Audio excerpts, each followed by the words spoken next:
Hello, welcome back. Today we're going to be doing 12.5 conditional probability. So we see here it says if A and B are two events in a sample space, the conditional probability of B given A has occurred is this formula. This straight line, anytime you see this, the symbol P parenthesis B straight line A parenthesis is going to be read as the probability of B given A. So the probability of B given A is equal to the probability of A and B over the probability of A. So we'll want to be able to find those two values and then divide top divided by bottom. So let's look at an example with two dice being tossed. We've done several of these. Remember, there are 36 possible outcomes with two dice. And you can refer back to your previous notes that you've taken or Google a sample space for two dice or two number cubes if you need to see that visually. Two dice are tossed one after the other. What's the probability? The result is a sum of 6, given that the first toss is not a 3. Again, this is the probability of B given A. So anything after the given is going to be your A event. So A is that the first toss is not a 3. B then is going to be that the sum is 6. So we're always going to start with what is after the word given and then go back. So let's think about first how many different ways we can get a sum of 6. We can do 1 and 5, 2 and 4, 3 and 3, 4 and 2, 5, 4, and then 1. Again, these are the ways to get a sum of 6. So notice there are 4 of these that do not have 3 as the first toss. That's going to be important as we're trying to figure out our different probabilities. So the probability of getting A and B at the same time is going to be out of 36. So that's our possible. And then of these 5, 4 of them do not have 3 as the first toss. So probability of A and B is 4 out of 36. We'll go ahead and simplify that. 1/9. Anytime you have a fraction, we want to simplify it to lowest terms. And then probability of A is going to be all of the places where we could have the first die, not a 3. So anything that's not in the 3 column, so out of the 36, that is 30 of the 36 options. There are 6 options that have 3 as the first throw. Again, let's simplify this to 5, 6. And then I'm just going to do our problem up here by the formula. So we'll just plug in the two numbers we just found. Probability of A and B is 1/9. That's our top. Probability of A, 5, 6. And then again, do top divided by bottom. Anytime we have a fraction over a fraction. And then hopefully you get an answer of 2 over 15, which says that the probability that we have a sum of 6, given the first toss is not a 3, is 2 out of 15.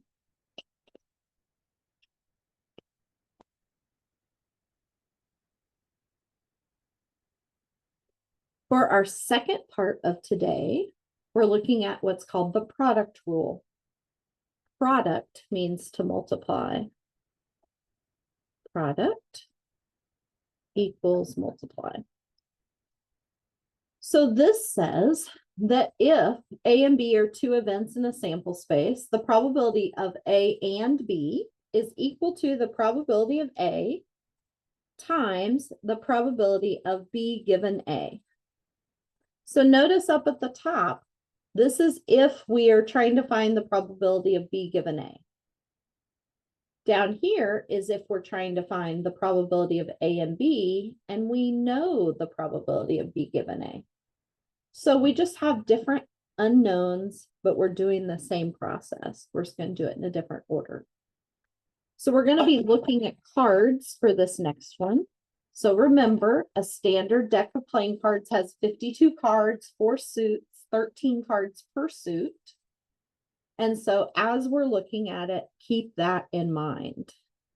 So it says, a standard deck of playing cards is shuffled. 3 cards are dealt. Find the probability that the card dealt is a spade, followed by a heart, followed by another spade. So we want to find the probability of 3 things. So we're going to expand this just a little bit. So it is with A, B, and C. So let's define our 3 events. A is going to be that we get a spade first. B is going to be A and B and C, which means we get a spade second. And then C says probability of the cards dealt are a spade, heart, spade. Oops, I did that one backwards. So let me start it over. So spade, heart, then spade.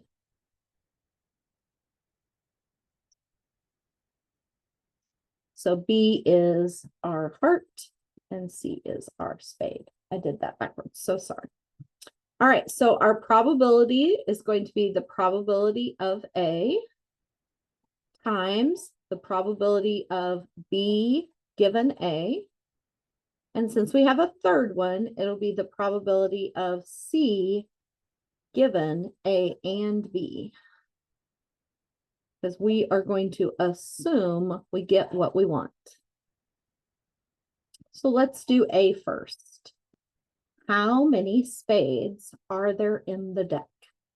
There are 13 out of 52. Then the probability of B given A. How many hearts are there in the deck? 13. But I'm holding that first spade in my hand. So that means there's only 51 cards left. And then we want to get a heart on the second and a spade on the third. So spade, heart, spade. So how many spades are left if I've already had one right here? There are 12 left. We've taken out 2 cards. So that means there are 50 left. And then you're going to multiply straight across on both top and bottom. So grab your calculator and you can do it with me. 13 times 13 times 12. 2028 over 52 times 51 times 50. 132,600. Just like we did at the top, we now want to do top divided by bottom. I'm going to mark this out. So if you look back at this video, that doesn't confuse you. Spades, heart, spades. So top divided by bottom, 2028 divided by 132,600 gives me 0.01529411176. And as we're doing problems, remember that if it doesn't tell us what to round to, 2 or 3 decimal places is fine. So if I did 2 decimal places, be 0.02 or 2%. Again, 0.02 or 2%. Now, the other thing we want to consider is independent events.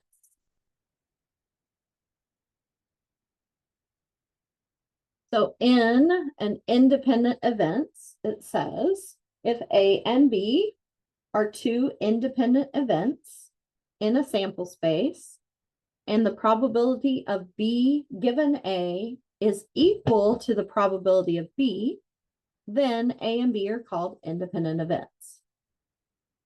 So this is telling us that one event does not affect the other. So if this is true, then we're going to say they're independent. We're also going to have this product rule for independent events. If A and B are independent, then the probability of A and B is equal to the probability of A times the probability of B. So let's go ahead and check them and see if we can figure this out. First, example 3, a coin is going to be tossed 3 times. What's the probability that a head appears on all 3 tosses? So we're going to have 3 events. I'm going to call them E1, E2, and E3. Very unique names. We want to say that we get heads, then heads, then heads. So 3 events. We're going to multiply them together. Heads or tails. Every time you toss a coin, those are your 2 options. So there's 1 out of 2 options of getting heads. 1 out of 2 options of getting heads. 1 out of 2 options of getting heads. These 3 events are independent. They do not affect each other. If I get heads first, then it will not have any bearing on what I get the second time I flip my coin. Again, we're assuming it's a fair coin. So we multiply straight across and across the bottom. So 1/8. You also could rewrite this as 1/2 to the 3rd power, and you would still also get 1/8. This type of problem is super easy because you only have to multiply. You don't have to take anything else into effect, and each of these events are independent. All right, so our last example says a pharmaceutical company has a test that is 95% effective in determining whether a person has a certain genetic defect. However, the test can give a false positive in 4% of the cases. So as we're looking at this, we know that it could be a false positive in 4% of the cases. Suppose the genetic defect occurs in 2% of the population. Given that the person tests positive, what is the probability that the person actually has the defect? So again, let's set up our events. D is going to be if they have the defect. T is going to be that they test positive. And the probability of D given T is going to be the probability of D and T over the probability of T. Now for this problem, I'm going to go ahead and set up a visual for you so that we can look at it together. So I'm going to draw a tree diagram with our options as we go through. So the first thing to keep in mind is in every person, or whatever this is, they can either have the defect or no defect. So as we're drawing the tree diagram, we want to think about the different numbers that have been given to us in the problem. So I'm going to go ahead and put this over here so that we can still see the problem as we're setting this up. So the genetic defect occurs in 2% of the population. So I'm going to use decimals. So 0.02 have the defect. 0.98 do not, because you either have it or you don't. Now, when I have the defect or don't, I still can test positive or negative. So again, two options: test positive or test negative. Again, this is true whether you have the defect or not, whatever this defect is. So this is what our tree diagram looks like. And now we just have to fill in the information. The pharmaceutical company has a test that is 95% effective in determining whether a person has the defect. So if you have the defect, then you will test positive 95% of the time. That means that 5% of the time, you will test negative. Then it says we get a false positive in 4% of the cases. So you don't have the defect, but you're going to test positive in 4% of the cases. That means 96% of the time, when you don't have the defect, you're going to test negative. So this image, please make sure you have it written down. We're going to use to set up our problem. Okay.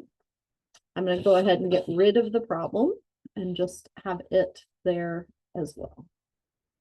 So we want the probability of D given T, which is the probability of D and T over the probability of T. So let's think about what each of these mean. First of all, the probability of D and T is the first thing we need. And that's equal to the probability of D times the probability of T given D. So as we're getting started, we want to think about where that would be on our tree diagram. Probability that you have the defect, 2%. Probability that you test positive and have the defect, 95%. So these first two numbers that we're going to multiply are 0.02 and 0.95.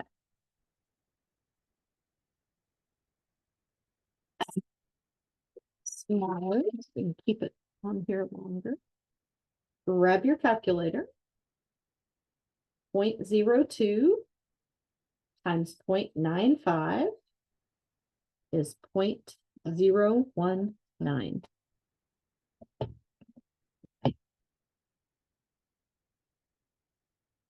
All right, and then to find the probability of T. So think about what that means. What is the probability that you test positive? And when can we test positive? We can test positive in two different situations. We can test positive when we have the defect, and we can test positive when we don't. So we're going to look at this one in two ways. If I test positive and I have the defect, that is these two that we've already used. The other option is I don't have the defect, but I still test positive. So we're going to set this one up to include both of those scenarios. So if I have the defect and I test positive, plus, or we're going to use or and plus simultaneously or interchangeably. I don't have the defect and I test positive. So grab that calculator again.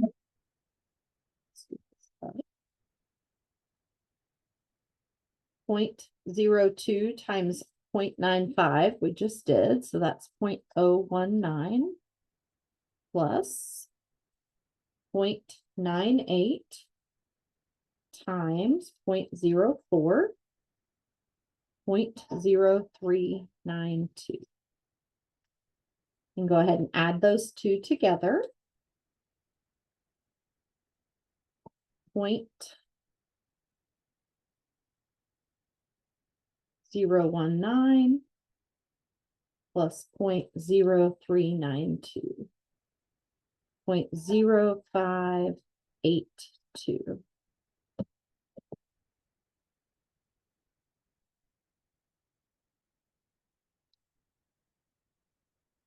Okay. And so the two numbers we need are the D and T, which is here, and just T, which is here. So we're going to go ahead and plug them in right next to the formula. So D and T is 0.019.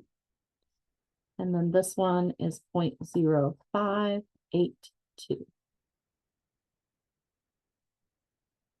And then we're going to do top divide by bottom.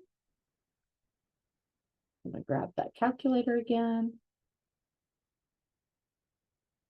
0.019 divided by 0.0582. And I get an answer of 0.326460481. Or again, if we look at two decimal places, it would be 33, or three decimal places, be 0.326. I'm going to do 0.326, or if I move the decimal point two places to the right, I can change that to a percent. So 32.6%. That happens to be the answer to what we were looking for. Remember, our goal was, given that a person tests positive, what is the probability that they actually have the defect? Again, we can test positive in two ways. Once, if we followed this path, we had the defect and then test positive. And also if we don't have the defect, but still test positive. So as you're looking at this problem, keep in mind that there are multiple options that can occur but this is a real world problem that matches up with what we're doing this in this section. Make sure you're doing your homework and that you're ready for your quiz, which will be open on WebAssign, Cengage on Thursday and Friday only. Also, make sure you've done at least one assignment no later than Wednesday, so you're not dropped from the course in roster cleanup. Thank you and have a wonderful night. And I will be posting the last lesson sometime tomorrow or Monday. Thank you and have a great day.